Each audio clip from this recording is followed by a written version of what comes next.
Hi, and welcome to the very first episode of She Paid the Bills, the podcast that investigates, remembers, and celebrates the women who made the movies. I'm your host, Sophie, and ever since I was a very young age, I've been fascinated by the past. At an almost as young age, I came to realize that movies can be a window to the past, showing the sometimes realistic, usually very much not so, people, places, and events that may have otherwise been forgotten. And ever since the birth of moving pictures, women have been a huge, though often overlooked part of their evolution. From the stars that are often remembered like Greta Garbo, Katharine Hepburn, Joan Crawford, Ingrid Bergman and Bette Davis, to the pioneers and then stars that tend to get forgotten today, like Mary Pickford, Theda Bara, Lillian and Dorothy Gish, Myrna Loy, Miriam Hopkins, the list goes on and on that one.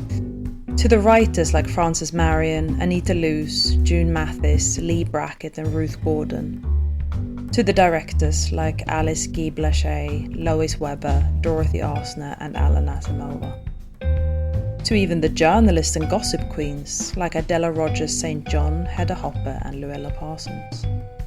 They and many more were all there, patiently and passionately moving the medium of film forward. How many of their names did you recognize? In this podcast, I want to chronicle these women, find out who they were, what they achieved, and why we have to make sure they're never truly forgotten. In our first series, we'll look at a fascinating moment in movie history. The moment some of the biggest stars in the world were accused of being what theatre owners dubbed box office poison. To understand what led to the infamous box office newspaper article in May 1938, we have to travel to the late 1920s. Many believe that sound film arrived with a bang, or a trademarked Al Jolson whistle, with the jazz singer in 1927. But it had been on the horizon for much longer, and it didn't come as a surprise to many, although the jazz singer did cement that sound film might actually be here to stay. Before it could be incorporated into the industry, it had to be technologically feasible. Put simply, was it going to be sound on film or sound on disc? Today, the answer sounds pretty obvious, but then there were a lot of questions, worries, and obstacles to answer and overcome. In a relatively rare move, the Big Five studios, Warner Brothers, Fox, Paramount, MGM, and RKO, decided to incorporate any developments as a group instead of competing with each other and ending up with different ways of having sound on film in the end. This collaboration was a crucial step in studios building so much power they were able to create the star system. So let's get into what the star system was and what it has to do with all this. By 1930, 90 million people were going to see the movies at least once a week in America. To meet this demand and make sure moviegoers had new things to watch, the studios were churning out a huge number of movies every week. Not surprisingly, this often meant quantity won over quality. You've probably heard of the concept of B-movies before, and this is when it originated. Studios would produce A-movies with top stars, directors, storylines and sets, and B-movies with lesser known and often less talented casts and crews and lower quality sets, to meet the demand of filling theatres. The Big Five studios had complete control of their output from start to finish.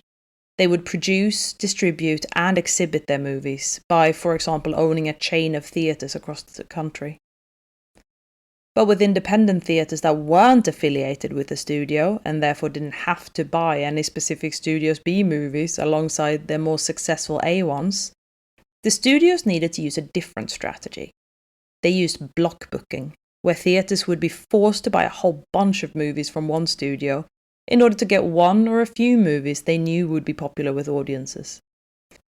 For example, if you wanted the latest Mary Pickford vehicle in the early 20s, and if you were a theatre owner you did, you may have had to also buy 60 B movies that had pretty much zero chance at being anywhere near as popular as good old Mary. The gist of this is, if you wanted all your movies to sell, you needed bankable stars to feature in them. This may sound obvious today, but remember that just a few years earlier, stars were pretty much irrelevant to the movie makers and didn't even receive screen credits. So when sound arrived, the star system, which had already existed for over a decade at this point, took an even stronger hold in the industry.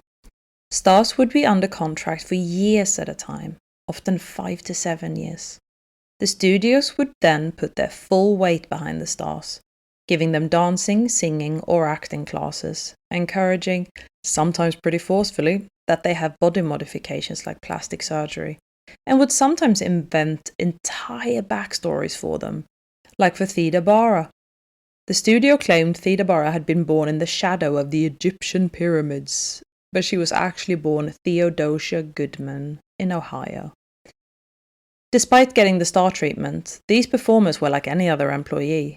They weren't allowed to choose their roles in movies, these were assigned to them by the studio.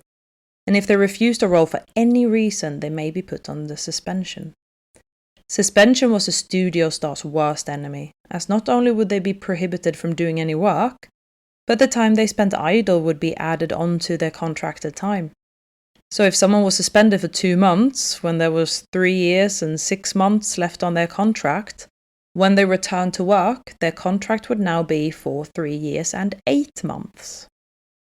Another fun part of being under a studio contract was the morals clauses, but we'll talk about them more in the future. It's clear that it was the studios that held the most power in this dynamic, but there was one area where, once you were a star, you were in charge: salary.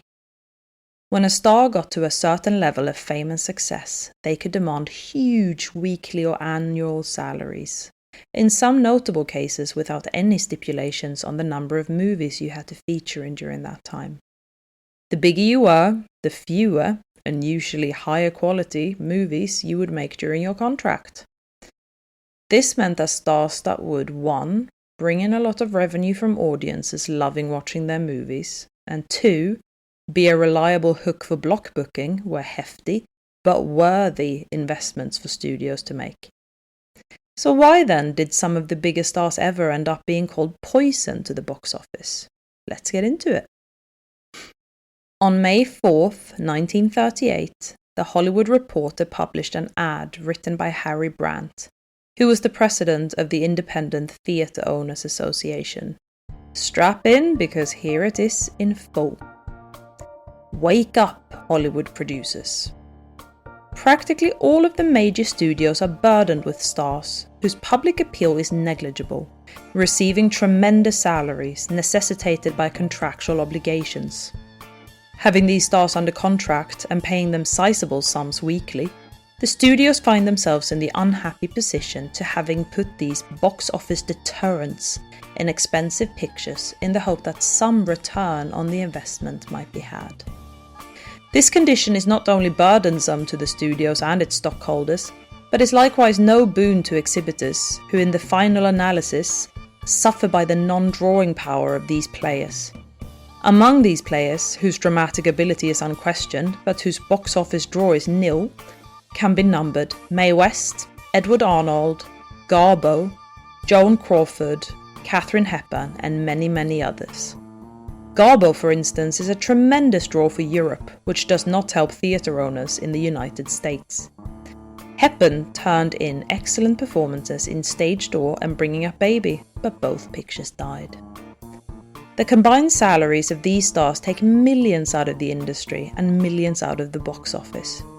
We are not against the star system, mind you, but we don't think it should dominate the production of pictures. We want the Myrna Loys and Gary Coopers and Sonia Henyes, but we want them when we get value, not when they drive people away from the box office. And here we meet up with a situation where the exhibitors suffer for the producers' mistakes. Producers know the stars who attract business because there are few producers who do not have theatre affiliates, and those who do not just have to read their percentage contracts to find out which stars bring in the shekels. Yet so afraid are the studios of losing a star, they tie them up for many years, with the result that stars continue to receive top salaries far off after their box office rating slides. Kay Francis, for instance, is still receiving many thousands a week from Warner's on an old contract. Yet so poor is her draw, she is now making B pictures. Paramount showed cleverness and consideration for exhibitors by buying off Dietrich's contract, which called for one more picture. Dietrich 2 is poison at the box office. There is no doubt but that stars draw business, and when they do, they are worth every cent they get. When they do not, it is unfair to the industry at large, and especially the exhibitor for a studio, to continue paying them top salaries and putting them in top bracket pictures. From recent producer statements, it would seem they are just about getting around to that idea. The success of the Jones family pictures, the Mr. Motos and the Charlie Chans, as well as the Judge Hardy pictures and others, is a straw in the wind. Pictures are now, or soon will be, concentrating on the making of good pictures, not merely surrounding a $5,000 a week star with any sort of vehicle. Sound judgment and good business sense are valuable assets in an industry that is far from being an art. It's fair to say there's a lot to unpack here, like the difference in the then current level of star power between, for example, Kay Francis and Joan Crawford, only mentioning and analysing 6 women and only mentioning 2 men, and how saying the industry is far from being an art seems to be really hammering home the idea that making movies should be all about bankability and returns on investments. But my first question is, what actually were these women's salaries at the time? According to my research, it varied pretty significantly. Here they are, from largest to smallest. Mae West is in the top spot with $480,533. Although, full disclosure, the salary closest to the article I could find was from 1935, but it featured an article from 1937. Next is Marlene Dietrich with $363,000, followed by Joan Crawford with $305,000. Greta Garbo comes in 4th with $270,000. Kay Francis was on a $150,000 yearly salary at the time, but Katharine Hepburn's situation was a bit more complicated. She was on a quote-unquote small studio salary of $75,000, but she'd sold the film rights to the Philadelphia story to head of MGM, Louis B. Mayer, for $175,000. Along with the right to pick the movie's producer, director, screenwriter, and cast. Star power was based more on returns than the salary they could wield, but it's still interesting to see what each star was able to demand at the time of the article. So what was the response? Later the same month, on the 16th of May 1938, Time magazine published an article of how the mentioned performers allegedly reacted to being named as harmful to their employers. Here it is, and don't worry, I am not going to try to emulate anyone's voices. Dead cats. Hollywood woke up one morning last week to find its self-satisfied air full of dead cats. The Slingers, Manhattan's Independent Theatre Owners Association, Incorporated. Their targets: Greta Garbo, Marlene Dietrich, Mae West, Joan Crawford, Kay Francis, Katharine Hepburn, Edward Arnold, Fred Astaire. The reason? These highly publicised great ones were, quote-unquote, poison at the box office. Wake up, screamed the theatre owners to Hollywood's producers. Practically all of the major studios are burdened with stars, whose public appeal is negligible, receiving tremendous salaries. Garbo, for instance, does not help theatre owners in the US. Kay Francis, still receiving many thousands a week, is now making B pictures. Dietrich 2 is poison at the box office.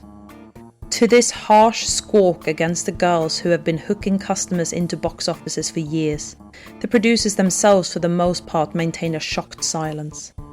But weeks before, Samuel, quality not quantity, Goldwyn, had hit the nail on the head. It used to be that one picture of a double feature would be bad, he pounded. Now you got to expect both of them will be terrible. The American picture industry better do something, and do it soon. But a few of the stars themselves had ready answers. Actress Hepburn last week terminated the RKO radio contract that had brought her from $75,000 to $100,000 a picture, and was considering 5 better offers. They say I'm a has-been, scoffed she. If I weren't laughing so hard, I might cry. Joan Crawford had just signed a new 5-year contract with Metro-Goldwyn-Mayer at a figure reported to be $1.5 million. Box office poison, chirruped actress Crawford. In Boston, maligned Mae West was breakfasting in bed. "Why, the independent theatre owners call me the mortgage lifter," she burbled. "When business is bad, they just rerun one of my pictures. The box office business in the entire industry has dropped off 30%. The only picture to make real money was Snow White and the Seven Dwarfs, and that would have made twice as much if they'd had me play Snow White." In the Hollywood of today, sometimes major stars are dropped by their studios for what feels like a minor error in judgment or one flop movie. In the 30s, things worked a bit differently. Being called box office poison was admittedly humiliating and a blow to their careers. But there is a reason why 1939 is often called the best year cinema's ever seen. Here's what each of our leading ladies ended up doing to bounce back in the year after the ad. Hepburn starred in the Philadelphia Story, which she effectively produced and earned MGM a huge $1.2 million. Garbo famously laughed her way through Ninotchka, earning MGM another $138,000. Joan Crawford starred opposite legend Norma Shearer, who she'd once body doubled for, in the classic The Women. She was also in The Ice Follies of 1939, but let's ignore that one, shall we? Kay Francis first starred in King of the Underworld and Women in the Wind, both of which were under an hour long and got pretty bad reviews. But then she made In Name Only with Cary Grant and Carole Lombard, netting RKO $155,000. Marlene Dietrich took a left turn and starred in the western Destry Rides Again, which is actually a solid movie, co-starring Jimmy Stewart. It was roughly the 19th top-grossing movie of the year and the top-grossing movie for Universal that year. Mae West made no movies in 1939, but in 1940 she starred in My Little Chickadee, after a 2-year-long absence from the screen. My Little Chickadee co-starred W.C. Fields and was a huge hit, earning $2 million in gross receipts. Happily, they all landed mostly on their feet. And it can be discussed whether that's partly because the box office poison article forced some of them to up their game, and some of them to take new chances. Now let's start taking a closer look at these women that were deemed poison by the men of the Independent Theatre Owners Association to see where they came from, what made them tick, and how their very career being deemed toxic to their industry impacted them. First up is the lady who just wanted to be left alone, Greta Garbo. See you then.